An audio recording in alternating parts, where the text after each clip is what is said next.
Hello everyone, we're back. It's time now for our next game of the day, our game 3 between TFT and ferzee. Do we know if it's even pronounced ferzee? Is that how the Russians say it? I don't know, That's a actually. fancy way of saying it. Well, we have some time to find out. This is small-time online events. There's some majors coming up. These guys are going to the major. TFT, they didn't make the major, but they'll be at the Dream League Minor, which it was a good result for them considering where Europe's at. They had to beat some tough competition to get there. Yeah. Apparently the major conditions they were playing in was like Chessie got stuck in the US and had to play, because after they won the minor there was an interview and he said I was stuck, his flight got delayed or something and they got stuck in the US, so he had to play on high ping. They weren't in their boot camp, so it was actually like, not to say they would have qualified, but they would have had a much better shot, I imagine. It's funny, like, I actually consider... Well, like, we haven't seen, an international event yet, so obviously this is just purely conjecture. But looking at the qualifiers, I do consider Europe actually being one of the tougher qualifiers to go through, which is weird because last year they were obviously looked to be one of the weakest, and I would even say they maybe were still one of the weakest, but OG wins TI. Yes. Right? And then, then we get into the season, Europe's looking the strongest. So, and I think the reason, there was that wind and rain team, the reason they played in Europe was, I think, because it was a weaker region. Yeah. They did happen to have a sponsor in the region, so. Uh-huh. But that Ritsu stack ends up there. And I mean, Misery team played qualifiers there after, I guess Misery had played on EG, so. People did look at Europe as being easier. And it seems like, to me, like, I know there was a lot of pros, especially at the lower level, that looked at OG winning and said, and this is not meant to be like, I'm not saying this to try and put down anybody. This is not to be a negative thing, but they looked at OG winning and they said, if OG can do that, I can do that. Yes. Right?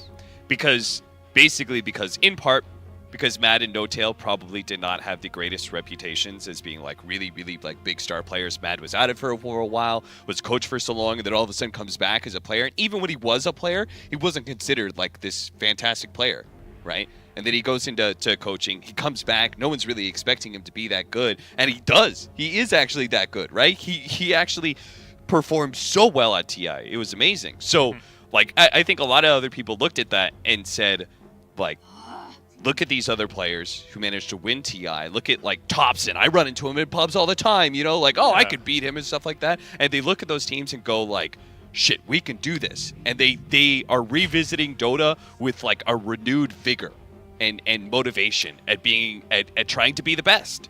And a team like Final Tribe, who's been long stuck in sort of that tier 2 area, a team like Alliance, who is a young team who's obviously has big dreams and is trying to grow up, they have hit this season running, I think. Both those teams have looked pretty good. So They're ready to grind, they're ready to play these events, and they seem hungry. Particularly Alliance, who's stuck with their same roster and not even made any changes. Yeah. They rode it out despite not qualifying for a TI. I think, what OG really showed is that they didn't really level the playing field. They showed that the playing field was already level. I think there was this mentality that, there's this upper echelon of tier 1 teams that the VPs, the Liquids, the whatever, or newbies in the past, not so much anymore. It's Team Secret, EG. Basically these big dogs who are just at the top and always at the top. But OG reminded people, they're an org that had some great history, but to me, I look at OG, it was more a group of players than the org achieving what they achieved. They, brought in just Thompson out of pubs, and everyone's like, well, actually, those teams are very beatable. This playing field is a lot more level than we thought. These tier 2 teams probably thinking, man, we could have picked up Thompson. He was a free agent for ages. We never approached him. There's probably other TI winning caliber players out there we can find and we can pick up and, do well with. So. Or what about other teams? Wind and Rain probably looks at OG winning TI and go, shit, we almost beat them in that finals. Yeah. What if we beat them in the finals? How far could we have gone? It's cool for like organizations too. It kind of reminds them and incentivizes them, like, hey, support Dota, have a Dota team. I think that was saying in the past where, like, when Digital Chaos was formed, it was like formed as this kind of interesting mix at first. They struggle, but then they suddenly get second place at TI with an unusual mix of players that was just put together. And I love that there's these constant reminders that anyone coming into Dota could maybe find the right mix of players that can compete with Yeah. the EGs, the Liquids, the Secrets. Monkey King, huh? Well, I got Oh, yeah, we Monkey got King draft. versus Bloodseeker. Okay. I consider Centaur very good versus Monkey King. Am I wrong in that? I mean, laning Monkey King's, I guess, to me, it's like, oh, you're always picking him because you see that he has a good lane and can snowball, and you're maybe just Yeah. not worried about counters on the map. Here's a hero that I would say also amazing against Monkey King the Storm. Yes, the laning phase. I mean, any laning phase for any offlaner against Monkey King is going to suck, but like, he does have that really good matchup. But I was thinking, like, past the laning phase, right? You've got this strong initiation and heavy burst damage. You've got Stampede, which allows you to be able to get out of the Monkey King ultimate or allows you to get on top of Monkey King as quick as possible. And hell, even later, you've got Stampede, Aghanim's upgrade, which allows you to be able to run over stuff. Yeah. So those trees, you're flying over them. Yeah. I'm not sold on the Monkey King pick either. This is a hero I feel like it's picked up and will lose a lot. I definitely saw a bit of that at Dream League. Me and Owen would talk about, like, well, here's a Monkey King pick. They probably aren't going to do well. It was just like, this is a hero that was getting picked, but not having that kind of success. But What 2 regions did you guys cover? mostly, our shift started at the beginning of SEA, and then the last, like, 4 to 5 hours was Europe. So we did mostly Europe. We didn't really cover CIS because it was overlapping a bit with Europe. So we're watching, like, Liquid and Mango Bay and all those guys. SEA was like Tigers and whoever else was in that SEA one. I only watched a couple of those games. How did you feel about the meta and the heroes? Like, what was strongest and what really wasn't working? Pretty similar to what we're seeing here. There was a lot more IO Gyrocopter. I guess Iris being banned out, so I think I saw a game yesterday. There was IO Gyro. Yeah. It seems like there's a more established meta. PLs, Weavers, the popular carries. PL actually ignored here. I wouldn't say anything crazy different in those qualifiers to what I'm seeing here so far today. Yeah. Even over in SEA, it was seems like a bit more of an established meta that matches what the Western teams were doing, outside maybe a few niche heroes that were different. A lot of Lenas. Yeah. Nothing crazy. Ready for 7.20. I want a big patch. Me too. Me too. We're kind of spoiled because we get so many patches, and there are those regular big patches. So there were definitely times 5 years ago or back in Dota 1 where you'd go months and months without a patch. But as a person, like, very personally, as a player in pubs, I don't have my normal role, right? Because the 3 position is mixed in with the 1 and 2s. With these, like, 3 Miranas and all these, like, other 3 positions that kind of scale in. And then we don't have a whole lot of 4-position roamers available. And those are the roles I play the most, I like the very aggressive, suicidal offlaners, and I like the 4 positions that roam. So I would love a shake-up on the meta with a new big patch. That pubs don't benefit me too much right now. That was me too, playing 1 position is probably that. I play like 1 or 5, and playing safe lane farmer is miserable. And the patch. It's a bit better these days. It's like, I think there's a few established heroes that just work, but there was a long period of time where I was just losing game after game playing safe lane. Oh, Necrophos. So I really like Ferzee's lineup just because I feel like they have so many Monkey King answers. Final Tribe once again do this sort of like vague tri-core where they've got, again, the muddled positions of 1, 2, and 3 really aren't that clear. Especially considering, like, this is going to be a 3-position Weaver. Some fun Weaver, right? Oh, yeah. Whereas I would consider Weaver typically, if I put Weaver anywhere on the network chart, for me it's either 1 or 2, right? I feel like that's where he's most effective. And Monkey King I would actually consider to be a lot more of a hero that can do more with less, right? Because he's such an early mid-game sort of hitting hero. Well, maybe more like the game 1 where Jonas played Mirana, where, he's the quote-unquote 3, but he actually, I think, had the most farm on his team. Yeah. So even though it is Jonas playing it, we may still see a lot of farm dedicated to him. I wonder if they... So the Monkey King matchup you can win against Storm Spirit really hard, but the people are willing to take Storm Spirit still into the Monkey King because it's such a outdraft later on into the game, right? Yep. There was So- Sumail versus Thompson, Storm versus Monkey Yeah. King matchup during the groups where I think Sumail got solo killed like 2 or 3 times, went 0-5, and then still turns the game around and destroys Monkey King later on. So it's by no means a clear-cut win just because of the lane matchup. But yeah, Chessie does pick up the Monkey King, so it does look like we'll be seeing it head towards that mid lane. It'll be interesting to see how that one fares out as we'll be hopping into the game momentarily. Game 3 decider. This is winner bracket, though, so neither team being eliminated here today. Loser will drop down to play against Team Spirit, I believe. That's a tough opponent to face in the lower bracket. Did they look good? They got 2-0'd by Alliance, but then they 2-0'd Elements, so... That's the team I see playing a lot of the safe lane carry Wraith King. Oliver really likes it. Yeah, 9. He destroyed Mind Control yesterday. Who is subbing in for Elements Pro Gaming. MC actually messaged me later. He's like, GG. He said 9's too good for me. And when you're getting praise from a TI winner, that's how you know you've got it going on. And Nice. He's not the only one on Team Spirit who looks really good. Biver as well. Looks like a sick support player. Yeah, I'm excited for this new Spirit roster. I feel like there's a lot of players who on their various teams look like the star. Oliver, particularly on some of his when he was on Penta. 9, similar thing. Hestager, I think he's been one of those very solid, stable offlanes. Had a really good run in SEA for a little while. Him and when he played with Black, they came very close to... They got top 4 in the playoffs, I think, with a kind of ragtag mix of players. So, a lot of potential there. And it would be the first CIS player to reach outside of his region and find success. Examples being... Well, there's actually 2 polar opposite examples. Resolution went to NA, found success, placed second at TI. And then there was... who was the CIS player that moved down to C? There was a couple. There was a couple of them. did. He played on Ping one team. Vinchek. It was Clutch Gamers who would just import all these Europeans. Yeah. I'm trying to think who the others were. Mag did. Mag played on Mineski. Yeah. Mag was the one I was thinking of, and that did not work. Yeah, there were a few Europeans who went over and did do well. I'm trying to think. Afromush, I think, was for a while. There was a lot of these like top Europe players from Tier 2 teams like, here, come play in SEA. Yeah. Come carry us or captain us or whatever it was. The Mag plus Musha team, that was an absolute disaster. That was the TI that no one remembers where Mushi finished last place in like the qualifiers. So this lane does not look good for Bloodseeker. It doesn't look great at all. Whoa, Monkey not having a good time versus Storm?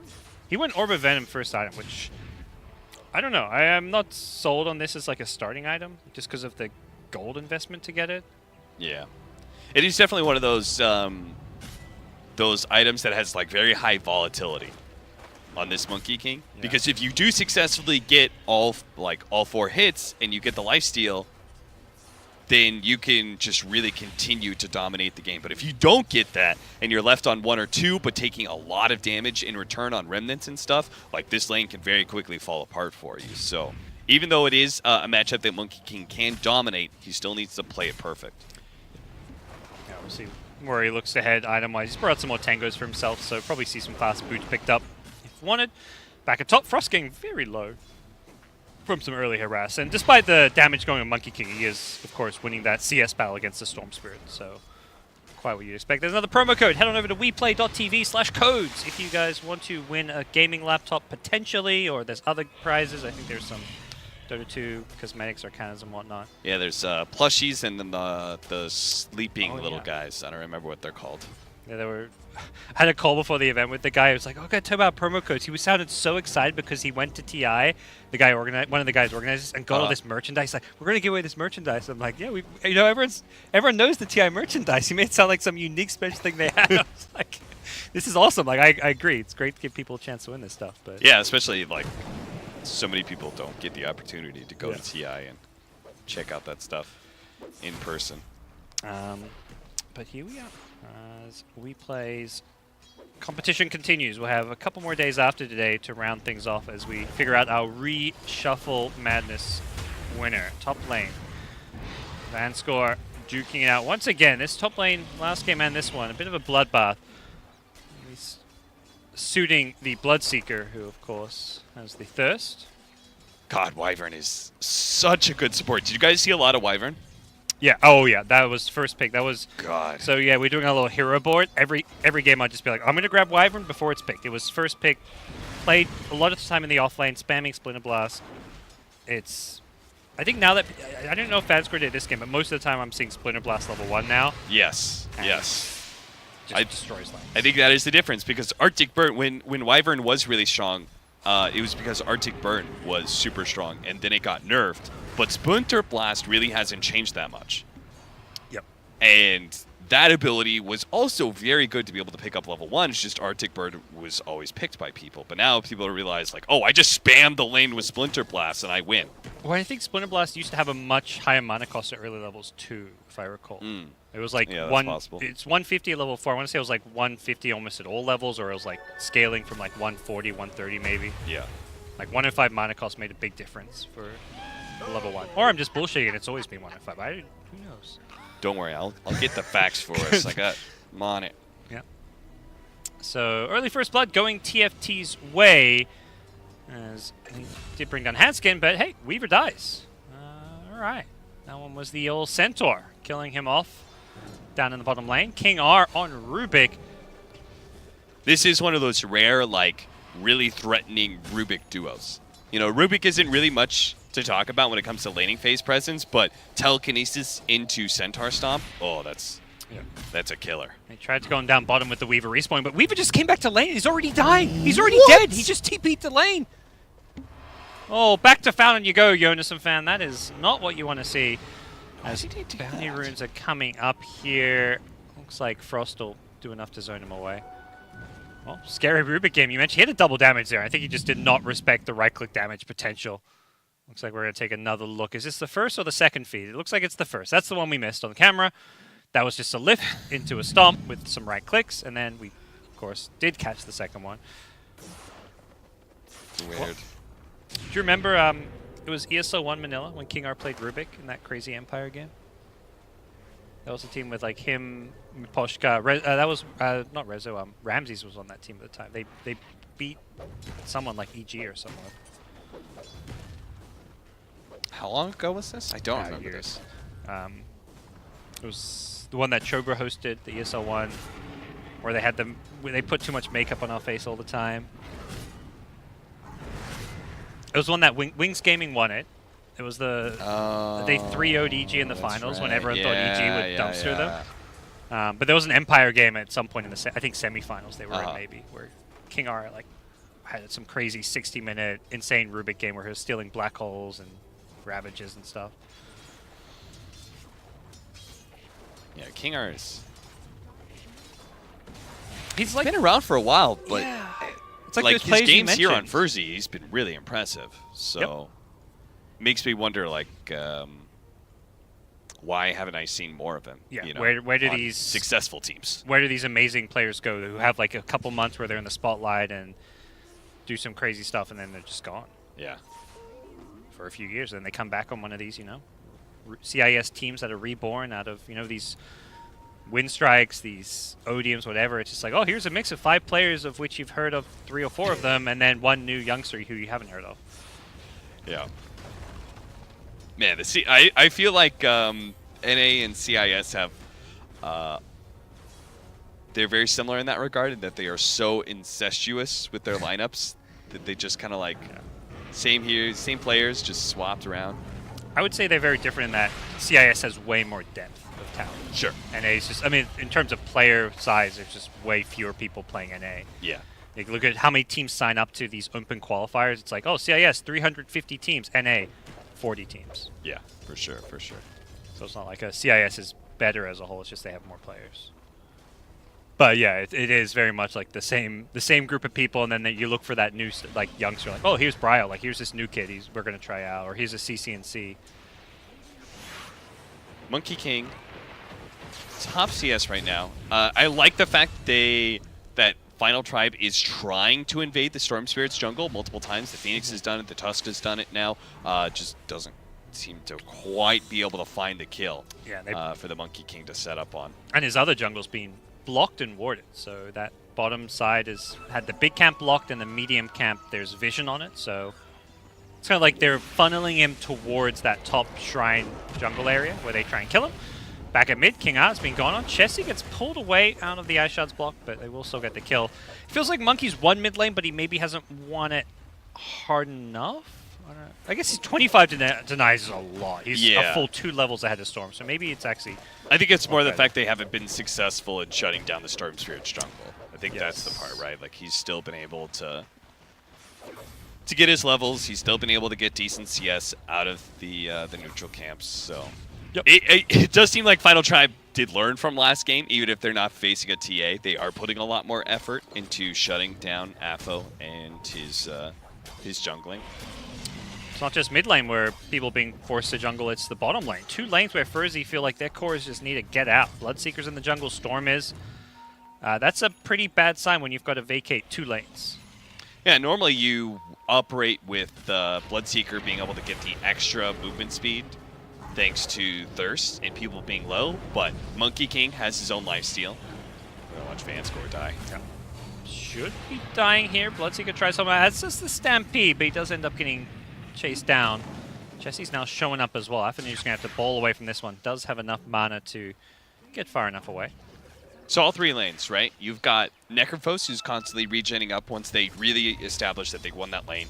He was getting full CS, constantly full HP. Monkey King gets lifesteal, so he's staying full HP a lot of the times. And then, well, Jonas Samfon just died so quickly so many times in the bottom lane that he was never actually low very often. He just went from 100 to 0. There's a replay of the Wyvern dying. Yeah, this Radiant jungle is not looking very safe. When you lose both mid and bottom lane, suddenly this entire Radiant jungle is going to get taken over, and those cores now don't really have anywhere to go and play Dota.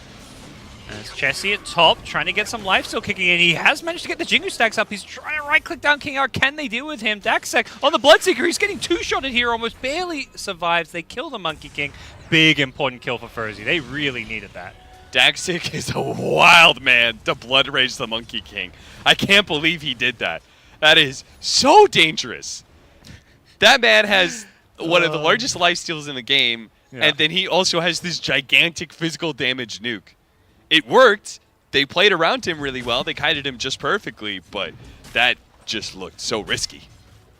Yeah, that was very close for Chessie to turn it around. I think moments like that is actually why I feel like most Monkey Kings get treads, because I feel like if he has treads instead of phase boots there, that looks a whole lot better for him. Oh, yeah.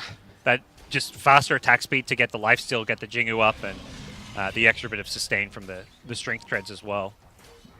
But needless to say, Chessie's still in a very good place this game to have a good impact as he's almost completed his Echo Saber. Afterlife is super farmed. Yes. Vanguard, Hood. He keeps on switching which lane he's at because they want him to be in all the lanes. They want him. They're like, yo, can you lane against Necrophos? I can't lane there. And then bottom lane, can you lane against Weaver? This is really tough. Everybody else wants to jungle, but not this Centaur. This Centaur is farmed enough that he can go anywhere. He doesn't care about his Blink Dagger either. He's actually max. He has gone for the max return build this game. And it's just tanking towers, pushing them. He just walks up to a tier 1 and says, hello, let's go. He's not much you can do about him. The Necro is the one like pseudo counter in a way. Definitely good in lane, but once he's got Vanguard and Hood, it doesn't really feel like the Necro is the greatest answer to Centaur. Yeah. And I think they know Necro TP bottom. I think that's probably why he TP top. Not that he can't lane against Necro, it's that if Necro can't be there, he can just tank towers and push unafraid. Yeah. The Reaper is the one thing that kills him at this stage of the game.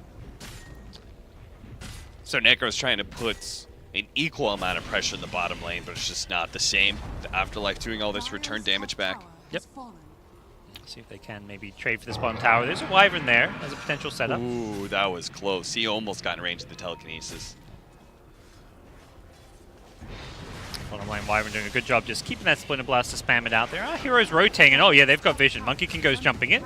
Snowball with the punch. Easy kill for Chessie, and that will be the tier 1 tower going down to Chessie as well. Definitely a hero you want to see snowballing and kind of doing well on net worth a lot of the time when you're playing this core mid Monkey King. Don't want to see that early fall off. Weaver, though, not having the greatest game, I feel. How has he died so many times to Centaur? Without a blink, too. Without a blink. I mean, those two deaths in lanes. The first one was probably excusable. The second one was atrocious, and now he's like very far behind in where he should be net worth wise. He just walks in. Ah, no creep wave. No. I want the enemy creep wave here. Just starts tanking the tower. Has he overextended? Is Afterlife unkillable or not? We're going to find out. With a Necro ultimate, he may actually go down here. The Reaper with the Monkey King stun. They don't burst him through the Reaper, but they still get the kill.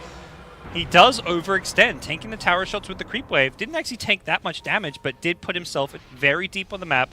And TFT killed a top net worth hero while they're already ahead. That just puts them in an even better situation. To do that without Vanscore behind you, it's pretty questionable. Because Vanscore is the one who can interrupt everything, right? He's the one where they have to put a lot of damage to the Centaur before he's in Reaper Scythe range, and that is all time that you should be able to get a Winter's Curse and allow the Centaur to disengage, right? You see 3 heroes, they're like, all right, they're going on me, Winter's Curse, Centaur gets out, all good. But I think he's just trying to either force it a little bit too quickly, or maybe it's Vanscore's fault for not being there, but like that's the one hero you really need to be there in those engagements. I don't think you can. He walked through the river and just went straight up the ramp and walked to Tier 1. Yes. You cannot blame your supports for that. That is definitely true. So that's on you, Afterlife. Yeah. That's on you. So, where are we at now? Afternoon, they managed to give some space to these other cores to farm a little bit. Like, I look at Bloodseeker and Storm, like, have they really been able to utilize this space? Storm has okay, but Bloodseeker is really struggling this game. I don't know if Daxek's going to have a game, really. He's going BKB first. How many games do you see BKB first on any hero ever, and they win? Not very often. I can't think of many heroes that's a good plan on. Yeah. And I'm not saying it's the wrong item either. I'm just saying that this is how bad his game is. And it's crazy because it's not like BKB counters most of their damage. Like, it's physical. It's Weaver. It's Monkey King. Necro Reaper goes through. Yeah, you can block Necro's damage, but you're not scared of Necro's damage. That's just not like a high damage outputting hero. Speaking of Reapers, there's one going the way of King R, who had actually got his hands on that spell. Deletes Phoenix from the game. But like you say, it doesn't necessarily feel like a bad build. I don't know what is better than this. I mean, there's a standard Blade Mail, but that just doesn't feel like is going to be amazing when you're this far behind. Yeah. Getting a Blade Mail when you're like 4 or 5 levels behind and 4K net worth just feels like, well, you're so squishy they don't care about your Blade Mail. Like the SNY builds doesn't feel super effective because Monkey, Necro, like none of those heroes you can really quite catch, or they turn on you. Like Monkey turns on you, and then Necro and Weaver you can't actually right click. And then there's the Yule's builds, which I'm situationally a fan of, but I'm not sure if any of these heroes are that threatened by that build. Oh, Weaver's threatened by it if you get it early. I think that's partly why Bloodseeker's a hard hero to kind of pick and draft around. Is that there aren't any like amazing item builds for him. Normally it's just, okay, Blade Mail, BKB, Radiance or something. Yeah. If you're not going that build and forcing something a bit unconventional, and if you're not just crushing your lane, the hero doesn't feel good. I feel like he's picked up in similar situations to Monkey King, where it's like he's going to have a good lane and a good time, but they first do pick him and actually don't find a good lane for him. This would be a great gank, but there's an illusion there. I like that Hanskin lets out his frustration on that illusion. Also, thank you, Ice Frog, for making illusions worthwhile to kill. Oh, the gold? Yeah. That's very true. So they're losing the Weaver. We won't see it, but Weaver he will die. He's going Blade Mail on Weaver. Yeah. Against Rupture, I guess. He's like, this Bloodseeker wants to Rupture me, and he's super poor and behind. This is going to just delete his health. You Shikuchi with Rupture on you with Blade Mail, and then you time-lapse yourself back, as TFT will clean up a couple more kills. Surely it's better to just Linken's, though.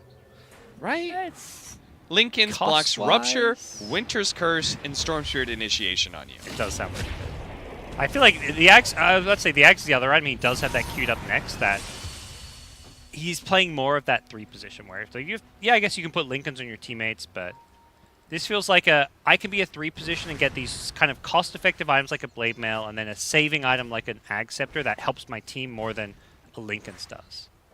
But isn't that counterintuitive? Blade Mail says, I'm going to deal damage at the cost of my own HP and potentially life. Okay. And Aghanim says, I'm going to not be gone on, and I'm going to save someone else. Right? Those items are basically counterintuitive to each other. Yeah, they're not synergizing with...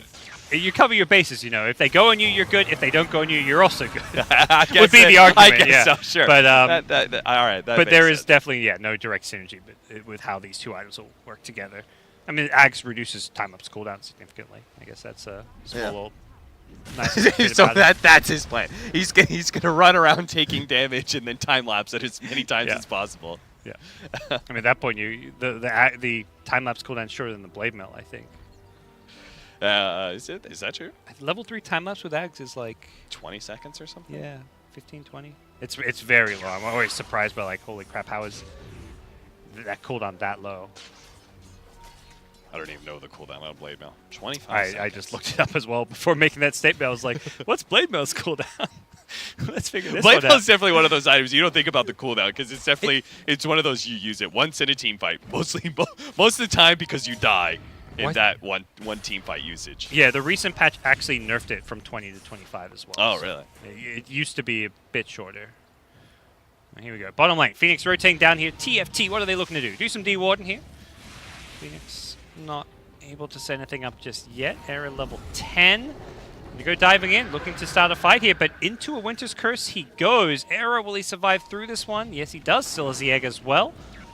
Vanskor in the trees. Not going to cancel his TP out. The Phoenix egg as well, being used defensively. Just to keep himself alive, and, well, no casualties despite the gratuitous amount of ultimates being thrown. You know, if you guys are looking at this team, ferzee, and you're like, oh, this support duo is interesting. Who's the 4 and who's the 5? Well, there's no better demonstration than that fight right there.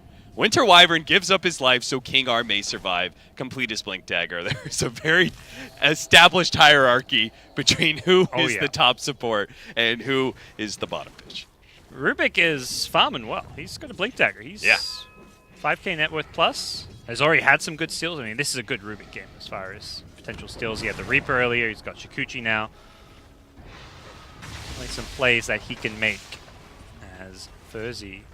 Going to give up this bottom tier 2 tower, but that is because they are split pushing top and more importantly in the Roshan pit.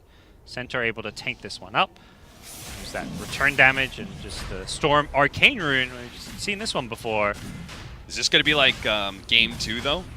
Where they're staying away from fights all this time on ferzee, then they get the Aegis, and now are they going to own? It could be. I guess, unlike Game 2, it's... Well, yeah, I guess similar to Game 2 in that, yeah, they're probably going to be less farm-focused and maybe more kill-focused with heroes like Bloodseeker, Storm. Immediately Storm, upon getting the Aegis, bowls in, finds the Phoenix, there's the Orchid. They're just going to, like, they're going to move around like S4, kind of like smoky up, trying to find kills, while Afo is the one who just absorbs all the farm on the map as a result. Well, if he's playing off map, just farming jungle and stuff, he poses such a big threat to all of these core heroes. Yeah. Like, with this Orchid pickup, Weaver, this Blade Mail does not sound all too great right now when Storm has an Orchid. He'll burst you through it. He's not too afraid of that. Monkey King scared until he has a BKB. Jesse's gone for this pretty standard Echo Saber Shadowblade build, but I feel like if ferzee C, he's hasn't got BKB yet, you get a dust on your Storm and you just start hunting.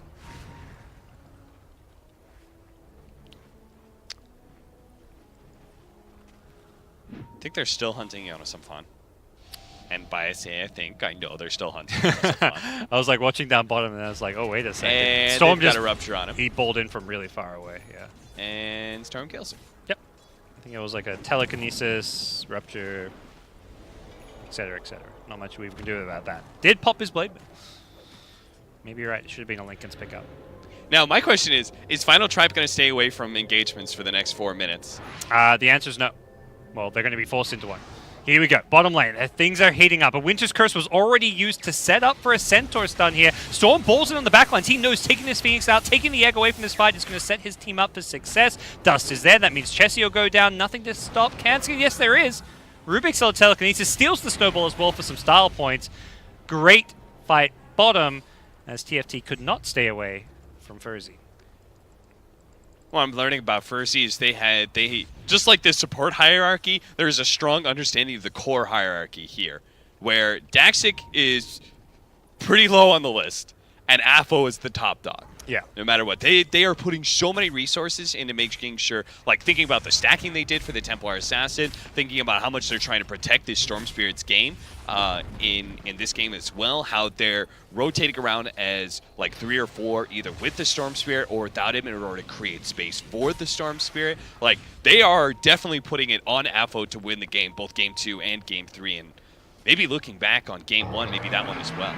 Stampede on forward here. It's because they've actually initiated onto Frost. That's a big kill. The Necrofrost, great snowball to keep him alive a bit longer. Kingo's stolen snowball, doesn't have a target. They'll still kill him once he comes out, though. Can they get any more? It looks like they want Hanskin. Daxek? I don't know what his name is. Bloodseeker's gone in with the BKB, but he pays for it with his life. Chessie's showing up to turn it around.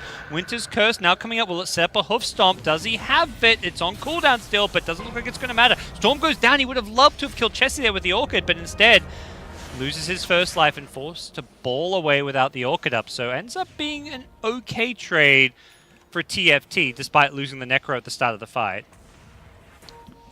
Bloodseeker just kind of ran in and died with his BKB on. Yeah, but that's what he's supposed to do. Yeah. Oh wow. That man, Daxic is the low man on the totem pole. He's supposed to just run in there, I guess. I would feel better about it if he set his team up to do something good, but there was no like correlation. The correlation between him dying and his team winning that fight wasn't really there. The fight was won off of the long range jump killing the Necro, and that play there at the end after the fight killing Chessie. Like, if his play did not help his team, it fed some gold away. Blade Mail's not the item on I'm on board with that call. It was a terrible choice. I'm watching like so many of these engagements. Like, he's putting damage on somebody, activates Blade Mail, they just ignore him, or they just like almost blow him up anyway. Like, and nothing really changes one way or another. Yeah. Well, things will settle down with the ferzee 5k lead. It was TFT actually, doing well in the early game. They were up by 4k gold themselves. 86% win probability, according to Dota Plus. It was pretty even for most of the game, even when TFT had their lead. I'm inclined to believe that. Because Dota Plus saw that they had a Blade Mail Aghanim's Weaver, and they're like, the Ancients have run billions of games, and all the games that they played with Blade Mail Weaver, they've all lost. Yeah. Trying to smoke up and hunt the Storm Spirit right now. They're going to find him here in this dire gonna walk right into jungle. Them. Wukong's command into the Boundless Strike. If they got the follow-up stuns, he actually goes zipping into a snowball, but that is not really a very long stun. Couldn't actually get the punch off. Why did they wait until Tusk was closer? He wasn't even, like, that was not close to a chain stun. The fact that Storm Spirit rolled into the snowball was like just happy circumstance. I don't think Tusk expected it because he didn't even get his Walrus punch out after the snowball. Yeah. He was just like, oh, wait, what just happened, Well, unfortunately, TFT, that's going to be a big issue for them this entire game. It's just how do you lock down and control this Storm? And, well, he's out of control. He's found Jonas and Fan again. This Weaver, 1, 6, and 2. He's becoming a bit of a heel.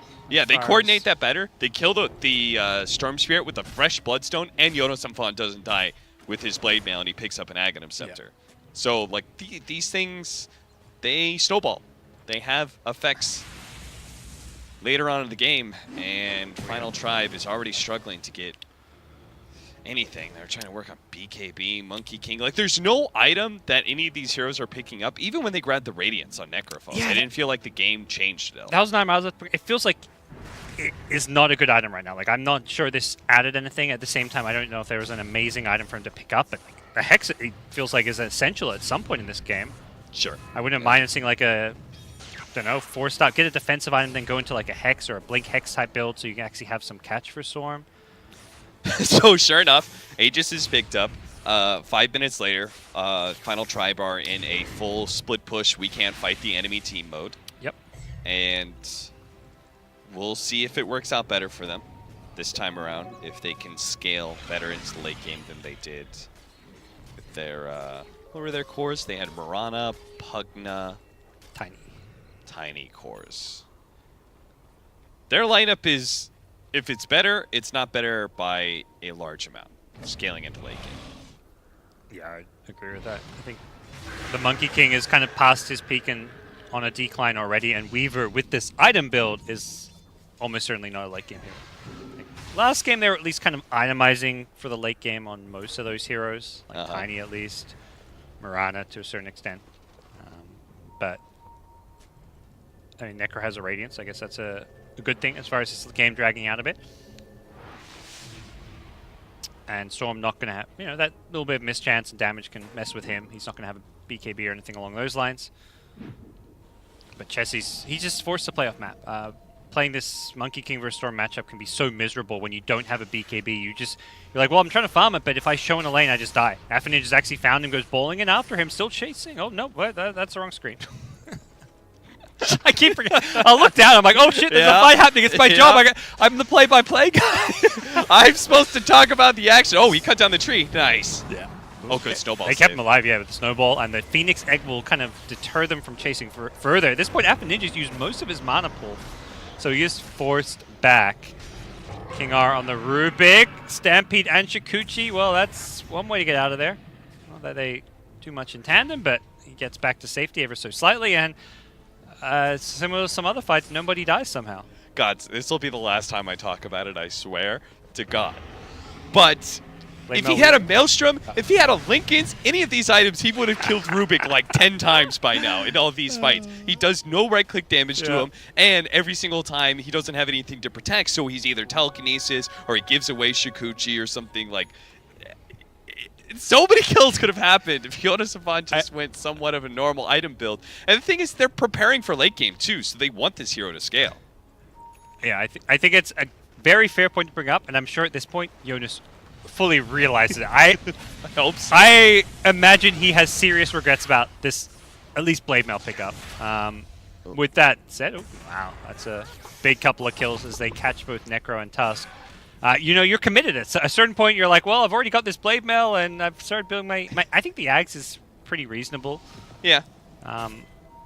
And obviously, he has an idea of how his hero fits into the draft. That is more in that support utility role. Necrophos and Monkey King are both cores that draw attention to themselves, right? You want to burst the Necrophos and the Monkey King both as fast as possible, just because of how the longer the fight goes on, the more effective they are. Yep. So time-lapse, 16-second cooldown.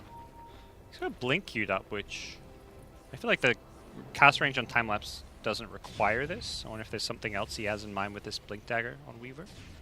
Well, maybe he does require a blink dagger because since he has no defensive item and they're losing so badly, all their heroes are dying so quickly that he has to play really far back, and he may not get there in time for his allies. Yeah, because they're dying so quickly. God, what a garbage build. This, yeah, this. Whew. Something we're saying. They're hunting down the courier. Yeah. Hopefully they don't run into Jesse in the... Oh. I don't even get the courier. Jesse's still jumping around these trees. Storm wants this courier, I believe. Yeah, he does end up getting. He's TPing out. They cancel it. They Reaper him as well. Alpha Ninja, no! What are you doing, Alpha? What's happening this game? Oh. The Alpha who's done so well. Is that his first death of the game? It is. And that is a very costly, embarrassing way to die. For a fucking courier. What have you done? It seems like, Alpha, what are you doing inside their base? And he's like, what? Like the Blade Mail Weaver's gonna kill me? Come on, guys.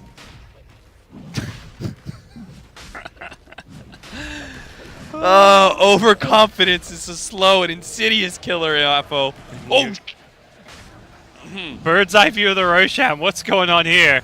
Here comes the contest. Centaur blinks in, times it. With the Storm, can they get the 8? It's on the ground. Somebody pick it up. Centaur does. Not the Storm that you would have liked to see it on, but hey, this Centaur's going to have a second life. He'll be coming up soon.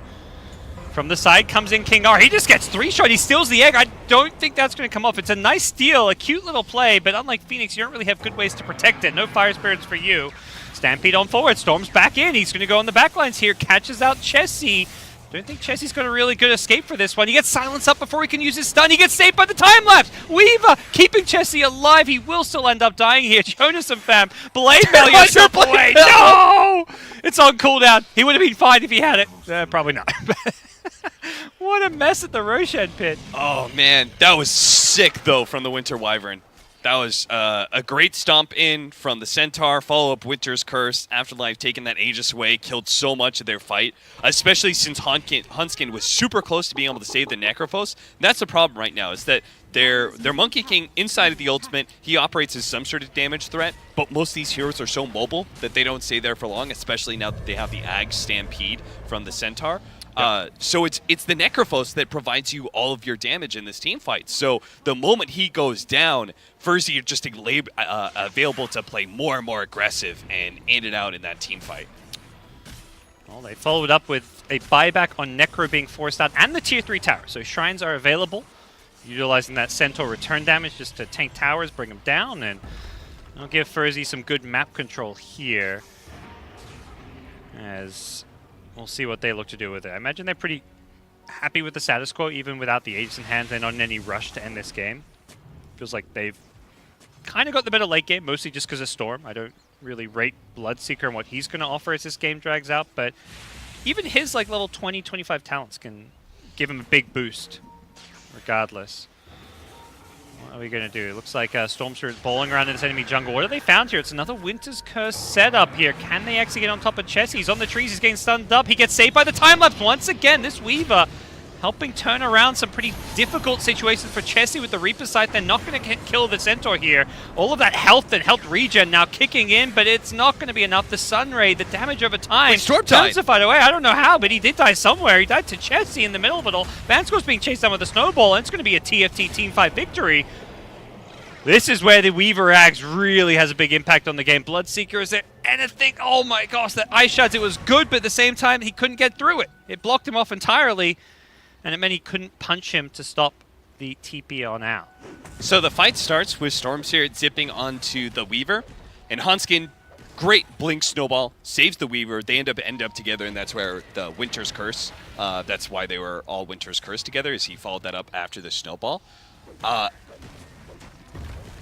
But again, they just end up fighting underneath that Monkey King ultimate, and I just can't figure out how Afo died.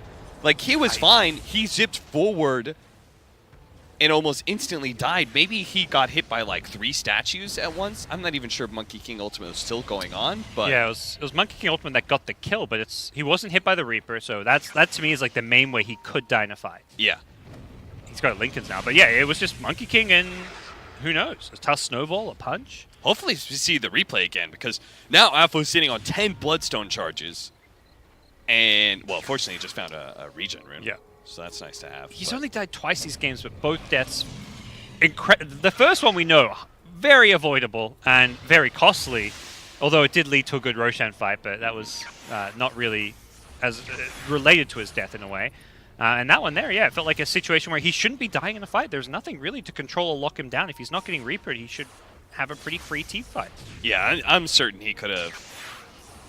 That was an unnecessary death. Because if he has the mana, how far he zipped forward into the enemy team, he could have zipped out onto the other side of like one of the cliffs or something. So this Weaver Ags is working out really well, by the way. Like, that's a couple fights in a row where it's managed to keep Monkey King alive a whole lot longer.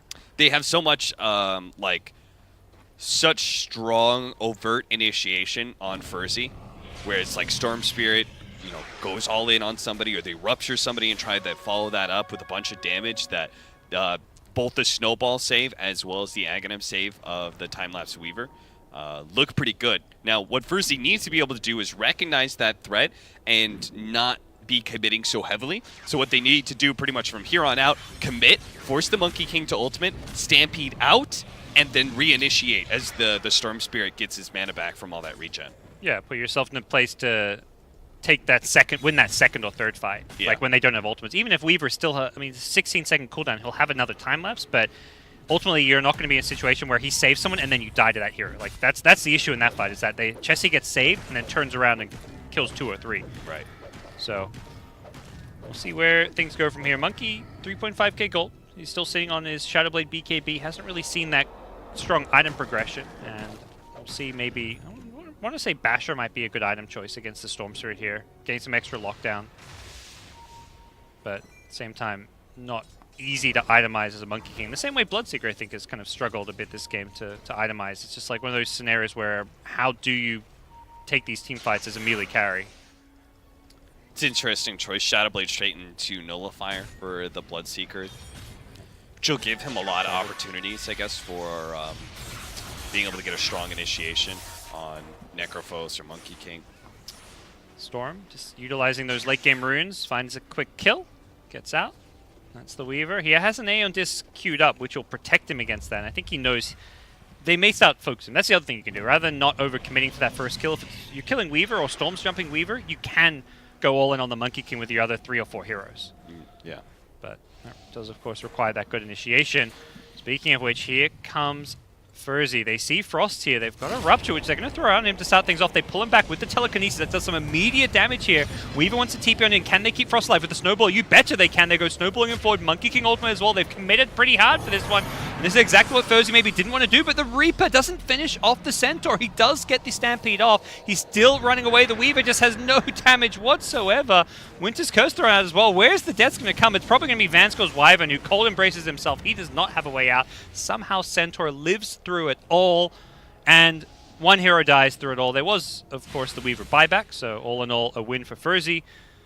And a bit of a messy fight. Yeah, that's exactly what ferzee needed to be able to do. That was the 40% damage reduction and all the magic resistance on that Centaur allowed him to be able to survive through that. And they didn't even try and go back into the fight, mostly because of the buyback, and they just needed to full on out. They just got to keep that same kind of game plan in mind for the future. To 65% magic resistance helps a lot against the Necro, who's that hero that can kind of counter your high HP pool. Yeah. Has a Refresher queued up next, so if you've got that Stampede up, there's almost no way you're dying to a Necro Reaper or anything. The Lotus Orb is also kind of interesting against Centaur because it basically double casts Double Edge. Oh, so it kind of works in his favor. Yes, yeah. It works in the Centaur's favor, and that's that would have been even better for this Centaur, but he actually went for the 20 strength over the plus 300 Double Edge damage because that would be 1,400 damage if I'm not correct. Yeah, your math is right. 1,400 damage. Magic damage against a potential Ghost Shroud or something. That's a lot of damage.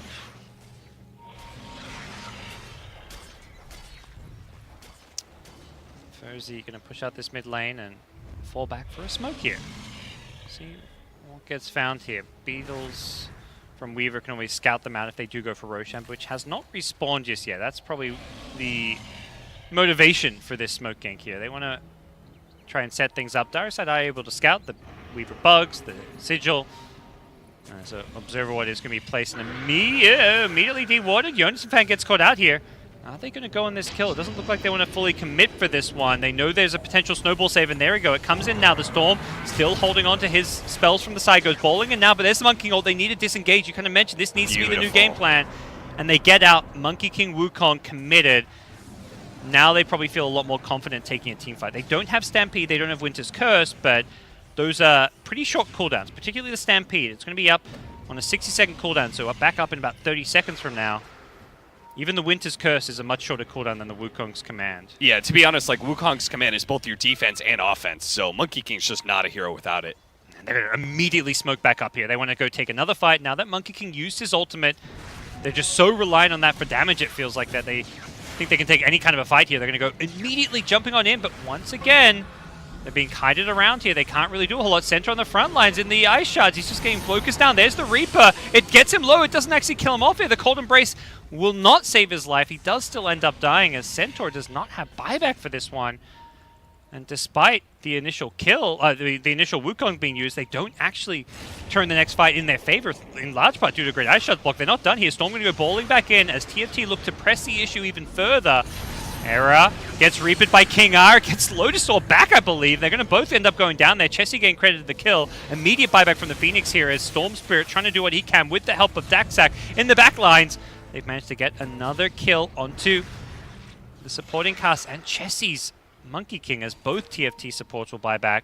They really want this Roshan on TFT. They're buying back to make sure they can try to get their hands on it. Yeah, they can't afford to give up the cheese to the Centaur, and especially the Aegis on the Storm Spirit. So very smart of Final Tribe to commit those kind of resources to be able to take this Roshan for themselves.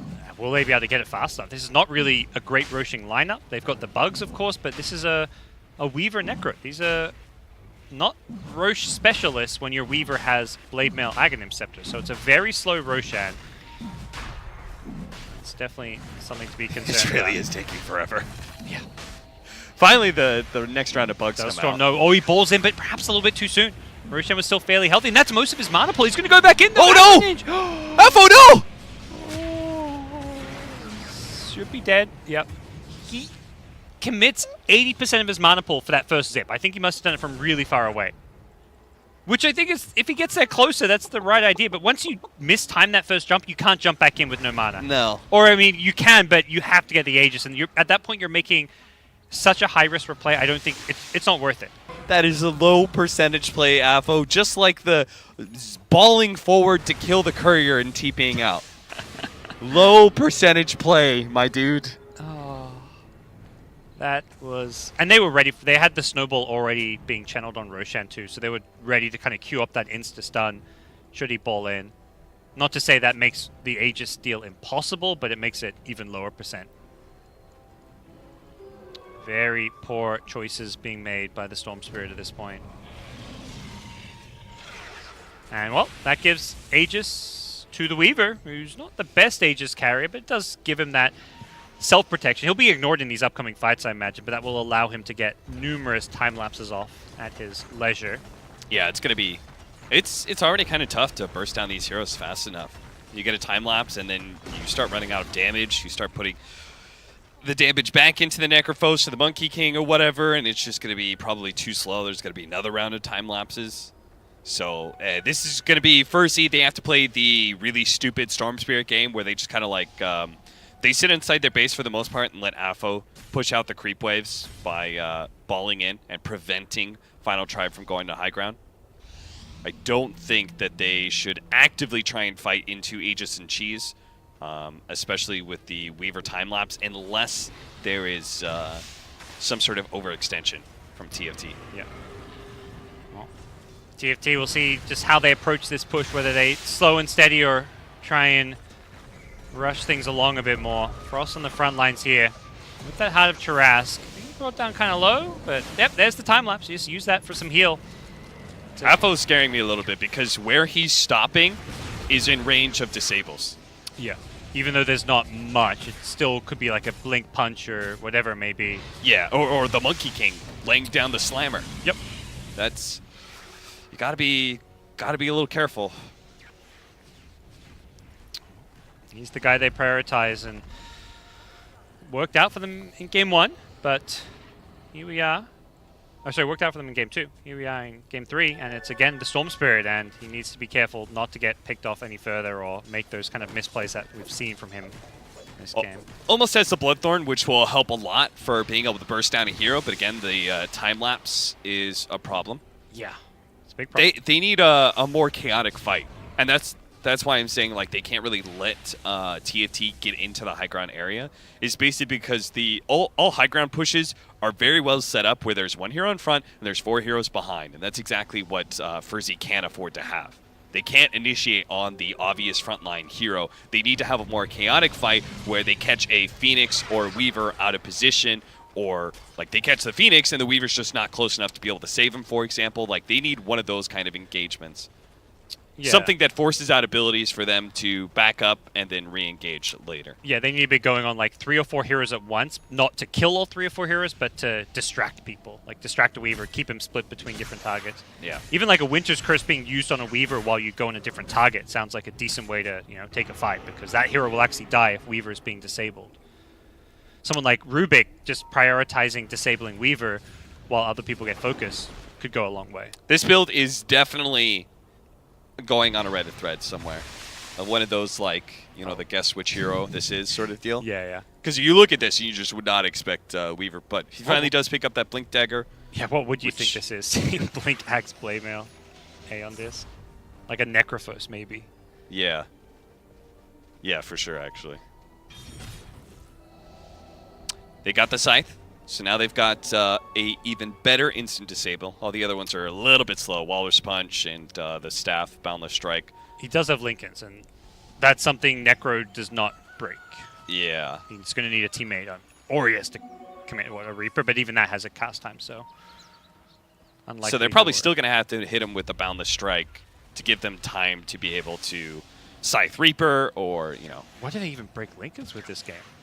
Phoenix has a Yule. Is that really it?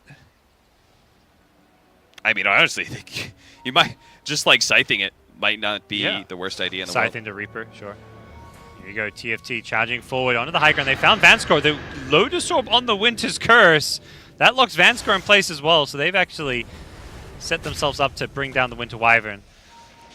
There was no interest in defending him. They're going to clear out the wave, split push top, and that is pretty frustrating if you're TFT. You're like, well, we found this kind of kill on a big team fighter, but we're being split pushed, and top lane is an issue. Yeah, it's great. As long as Daxik doesn't get caught here. Did a good job of... No, it's his own sentry, so he's not being scouted out. We'll just Shadow Blade himself away. Oh, the Phoenix is super low. I was like, why is Daxik so... He got Supernova off at like the last little bit of HP, so he had full thirst going on. Phoenix does not have buyback. There were a lot of buybacks used by TFT for that last Roshan, which is also going to mean they have these long respawn times for the next Tusk and Phoenix deaths, at least. That's why I really like the split pushing that Daxik was doing there, because it naturally forces TFT to break apart, and that's where the Storm Spirit can find pickoffs like he just did on the Phoenix. It's not necessarily because the split pushing itself is going to win you the game. Daxik is not going to take a lane of Frax somehow with Final Tribe not being there. Right, that's just not going to be the way to win. But it will force, like, maybe panic TPs. It'll force the enemy team to back off, and as they retreat, you start poking at them more. Finally, you know, one of these heroes is just going to be a little bit too far from the others, and those single-off heroes are exactly what ferzee needs to get to be able to obtain some better map control, and in turn, get those chaotic outside of the base fights that they need. Yeah. Because as much as it feels like hard for them to take team fights with this time lapse, it does feel like they're just scaling way better, and they have this stronger lineup. Like the Storm's kind of hitting that 6-slotted late game peak of his. Bloodseeker's hit that 25 with some good scaling damage. He's got the 25% lifesteal talent. He's got the thirst, movement speed, and damage. And he's got Butterfly, BKB, Lincolns. He has a Nullifier queued up. These are items you look at and think, yeah, this Bloodseeker actually is scary at 50, 60 minutes.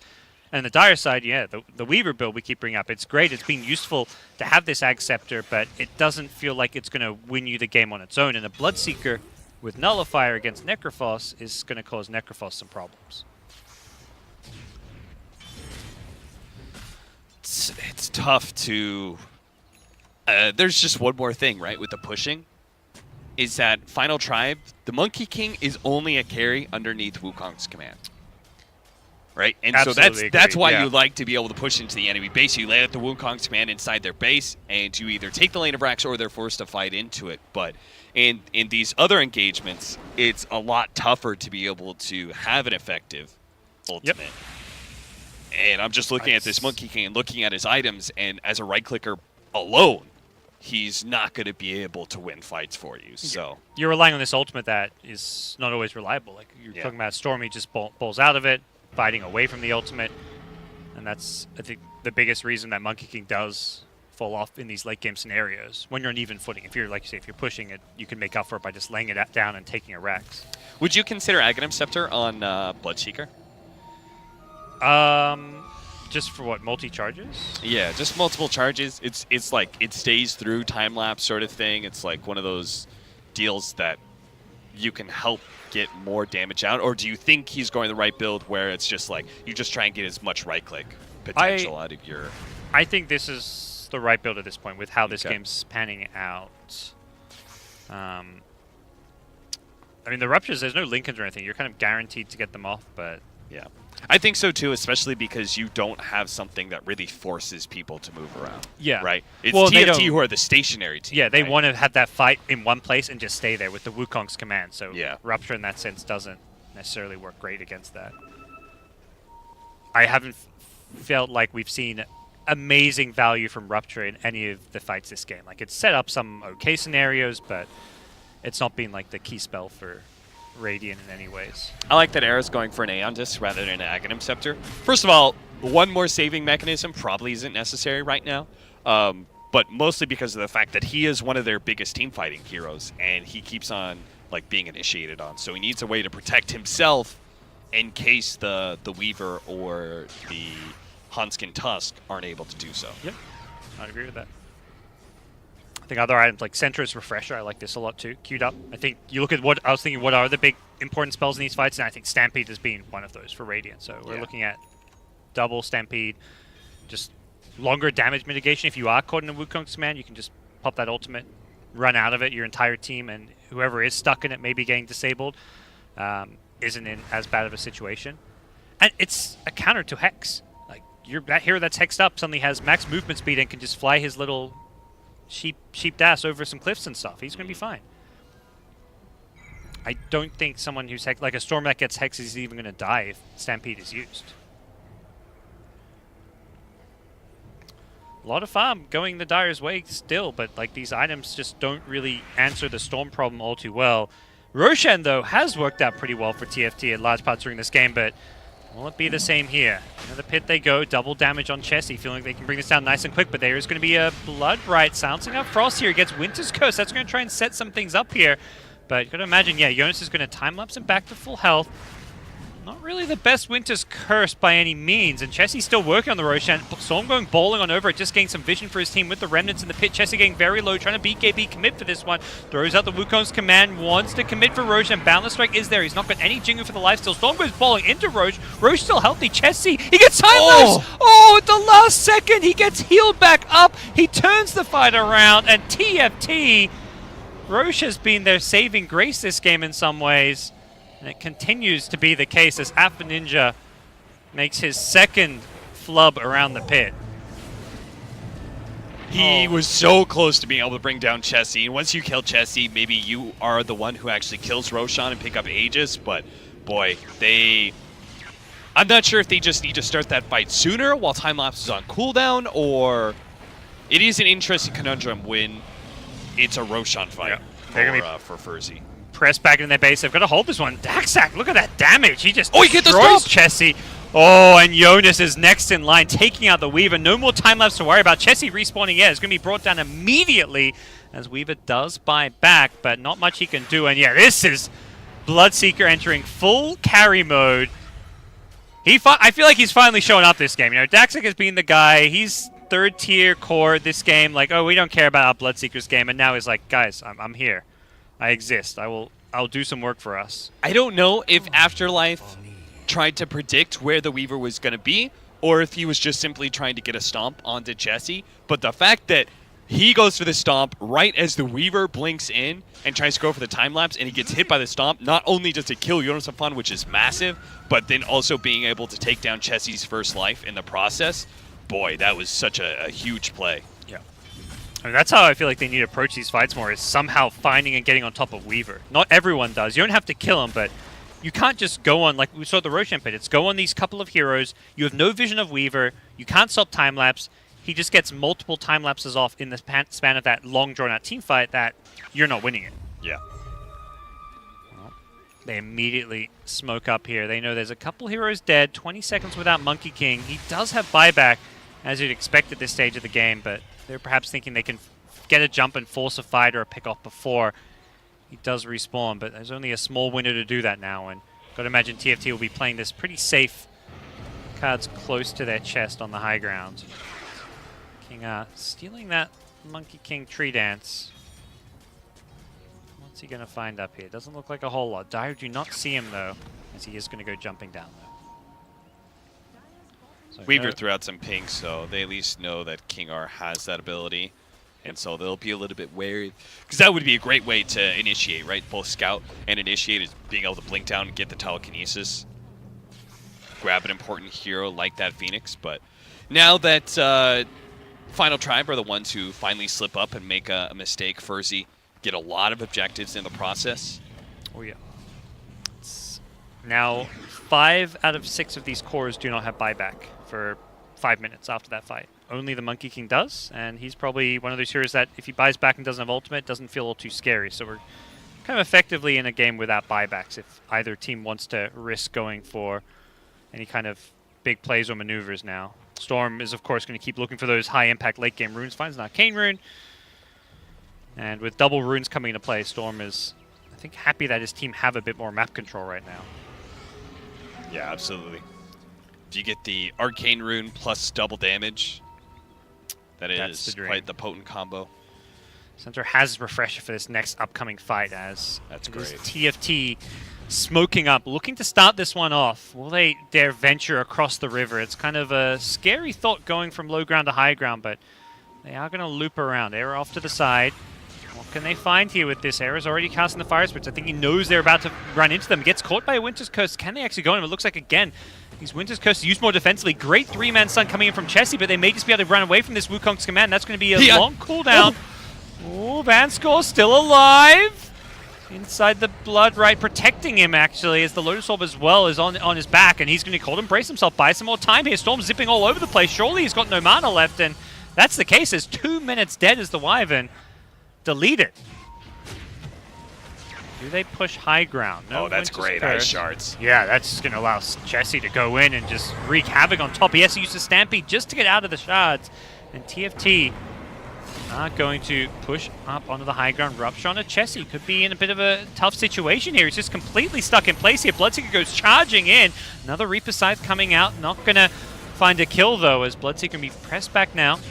Has to play around this BKB cooldown as Monkey King buys back for this. I think that is not really enough lost on Ferzee's side that you can go high ground even with this Monkey buyback. Yeah, I'm not convinced by this either, but they apparently feel like now's the time to go for that high ground and see if they can actually end it. Are they going to look for this? The Winter's Curse has not been the game changer, but I mean, it's not just Winter's Curse with Wyvern. He's got Cold Embrace. He's got a lot of other spells here as TFT look to set up to go for this tier 3 tower. Necro in the front lines with his team behind him. They're going to go charging in. Blink Walrus Punch is there with the snowball as well. And the egg just going to be dropped here. Do they fight underneath this? Looks like they're going to choose to run. King R trying to get himself back to the fountain. Can he survive this one? Chessie, Telekinesis is going to be pulled into the base as neither team lose anyone. At this point, you're going to be thinking about retreating here as Chessie maybe going to get caught before that can be the case here. Afterlife, luckily, hexed up. No real follow-up. The Bloodseeker doesn't want to commit till I imagine his BKB still on cooldown. Needs that back up to try and take this fight. Tier 3 tower getting chipped at and brought low. This is so risky from TFT, from both teams, playing without these buybacks, but it's TFT who are pressing forward, looking to force this one.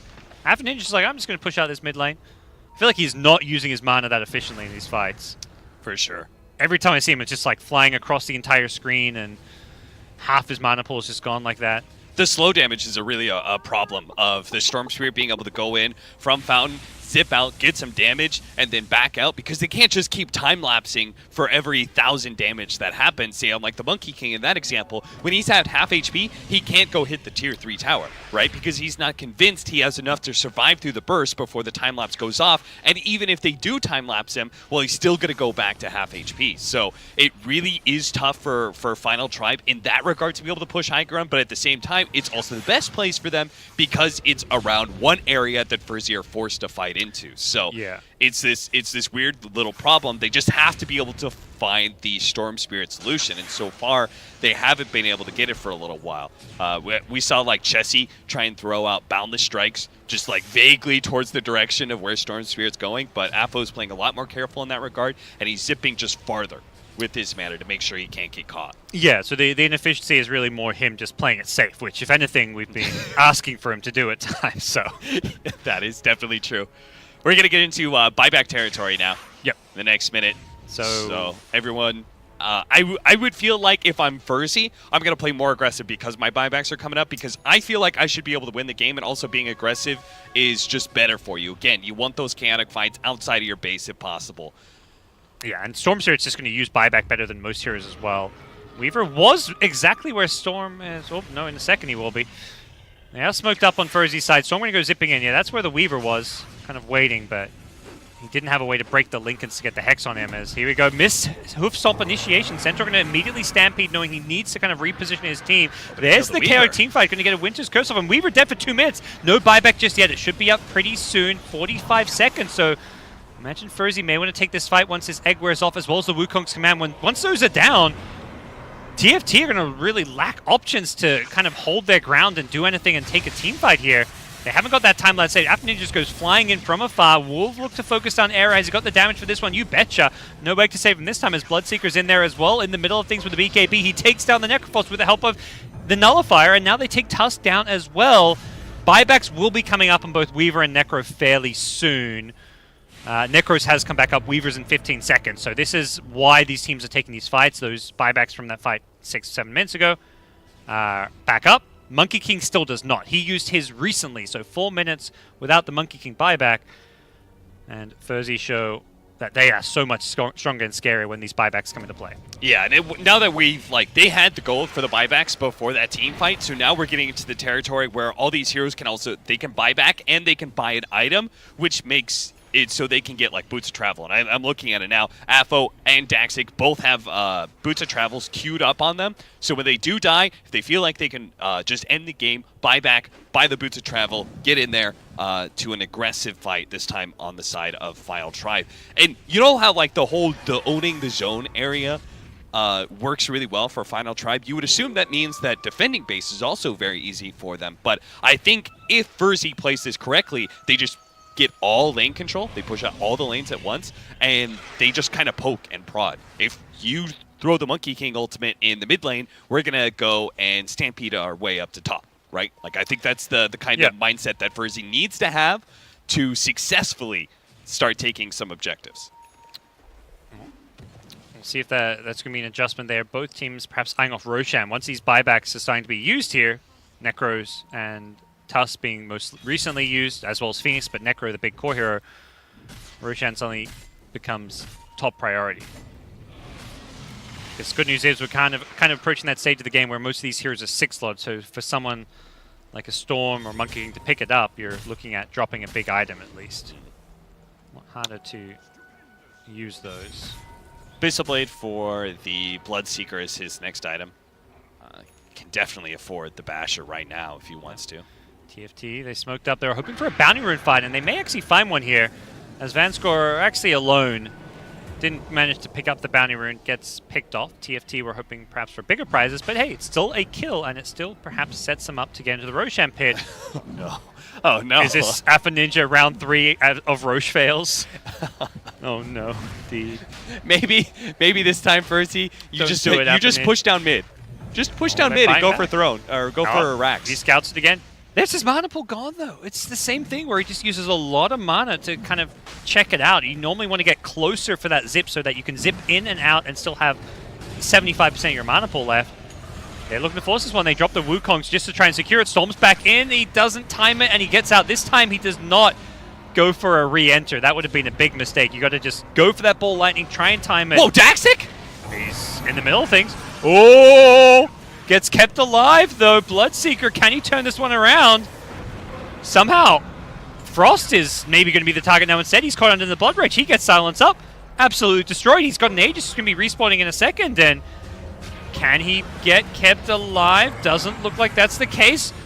King R, cold embraced up. He's still alive. And somehow, ferzee have turned this fight around in their favor. Despite the aids being picked up, they did have to buy back the Storm Spirit. He's going to go balling in from afar. There's another Winter's Curse. Storm, he's keeping the creep wave in mid. He's got a ball lightning in. The Blood Rage is there as well. They don't kill Jonas quite yet. He's very, very low, and he does die. He gets chased down by, I believe, a Splinter Blast, and they've just killed 3. No buybacks as well. Frost, he can't afford to die as well here. Storm low on mana, though. It does look like both sides kind of cutting their losses a bit, but it's TFT who have fewer numbers, and they're going to melt here. They're all dead. No buybacks, this is just GG. They're going to go straight down mid and throne him. Daxic with a buyback and TP's into those mid creeps, and he's super fast with only 2 heroes, and they're both super low, and he's just like, all right, I've got him routed and scouted, so. I didn't see, did Rubik save Bloodseeker with time-lapse? Rubik? I don't know how that Bloodseeker lived. He just looked dead, and then he suddenly was full health. That's the only explanation that makes sense. No, there's another explanation that makes sense, okay, but it also makes no sense whatsoever. Was it like a snowball save? I think he stole Supernova. And I saw that. He has Aghanim Scepter. Okay, and he snowball saved the Bloodseeker. How did he get Supernova? I have no goddamn clue. That was insane. I just couldn't tell what was going on with the Rubik. Maybe they Blood Rage silenced the Phoenix as he came out of his Supernova? Yeah. And so he didn't get the opportunity to press any of those instant spells? It's GG. ferzee, they've won it. Yeah, I did see the Phoenix Egg, but it looked like it was very far from where the Bloodseeker was. Yeah. But has he got like an... I was so flabbergasted by that. That is I was just crazy. I mean, I hope they show a replay of that team fight because there were so many things going on, and I swear to God, I saw Supernova Egg explode. Bloodseeker and Rubik came out of it, and I was like, oh, they stole Supernova. That wasn't TFT. That was one of those chaos fights where I feel like I just couldn't actually tell what happened. Oh yeah, there was so much shit happening. I want to see the replay of that one in slow motion, just for every single spell usage, because that looked like one of those insane fights that King R may have just won his team. He was sitting inside Roshan, which is basically he was in fog essentially, stealing spells, throwing them out left, right, and center. With the Ag Scepter cooldown, he just had his hands on absolutely everything. And that's the only way that really explains like Daxic's suicidal move, right? Where they forced out Supernova, they forced out Wukong's command, and he runs into the Wukong's command. Yep. Almost. Like he's in the outer reaches, he gets spotted by some sort of counter detection, which you have to assume they have. And he just almost immediately gets ground pounded, but instead is saved by, I believe, stolen Supernova, which, again, I don't know how the hell King R had that. Yeah, we'll see if they put up any replays. If not, we've got the stream replay, which is, because we're on 5 minutes delay, so we can rewatch it from there. But if they put any replays up, we'll put that on. That was pretty crazy. That was, I guess, maybe the slightly expected outcome. As that game went on, it did feel like TFT were going to struggle to close it out, didn't have the late game options. So, and ferzee proof why they qualified for the major. Yes, absolutely. Looking like a pretty strong team, not without their flaws.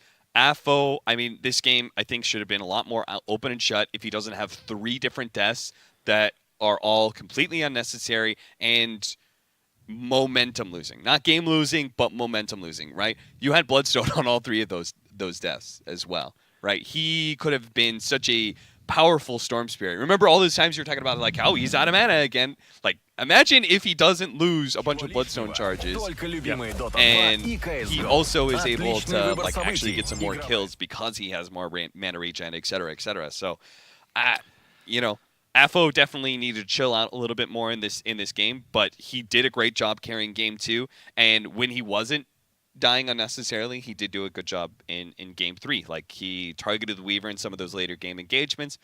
A lot of these late game team fights are just like puzzles that you have to solve, you know. All right, here's the replay. We'll see if we can figure out what goes on. It's not in slow motion. It was right after Roche, yeah. They got Aegis and Cheese, so yeah, I agree. I think it feels like so many CIS mid players are like this. Like, it reminds me a lot of Iceberg and these players who can be amazing star players in their own right, but then make these very costly plays at the same time. So, Roshtat fights off. Wukong's laid down. So Supernova explodes. What's Rubik got? And he stole Supernova. Okay, yeah, he didn't cast any spells. That cast range on Supernova, I didn't realize it was that long of a cast range. Yeah, he's on the high ground. I thought it was like a little bit shorter. And Daxic, I think maybe his suicide was based off of like a buyback. Because he didn't know this Supernova was. Yeah, that happened so back to back. You know, I thought maybe like King R had it like a little bit more planned out, where he's like, I stole Supernova, go in, but no, that was just like he picked it up and immediately saved Daxic at the right time, and that, I mean, that honestly is unacceptable. It happened in the Cloud9 Vici gaming. Remember, FY stole Supernova against Bone 7. Like, those sort of things should never happen unless there's some sort of instance stun you come back into. Unless you run into Ice Path or there's a perfect Blood Rite or something, like, and you're just not able to spam Fire Spirits fast enough. Okay, that happens. But in that sort of moment, against a Rubik, he successfully explodes. He doesn't get stunned. He needs to pop Fire Spirits immediately. I mean, it's just little mistakes like that can cost you a lot. Well, it cost them the series in the end as they drop down the low bracket where they'll play against Team Spirit. So we'll see some European Dota there, depending on what you classify Team Spirit as. It's controversial depending who you ask. Yeah, I remember thinking there's only two European teams, but Team Spirit is definitely more European than CIS. Playing in the CIS region, but with a 4-man European, or at least 3, and one's what Oliver's Croatian, Slovakia, Yeah. which is not CIS, but also not like Western Europe. So I don't know. I think there's 2 Croatians in there at least. Okay. There you go. That's rough because again I think Team Spirit's the stronger of the 2 teams in that lower bracket. Odium's on the other side, and Final Tribe. You know there's a reason that they called for the minor and not the major. They just weren't quite good enough. They looked pretty good, but they just weren't quite on the same level as like Alliance looked really sick. Secret looked like they're Secret, so they're always going to look pretty good during the major qualifiers. So it's going to be a tough road for them, I think, through that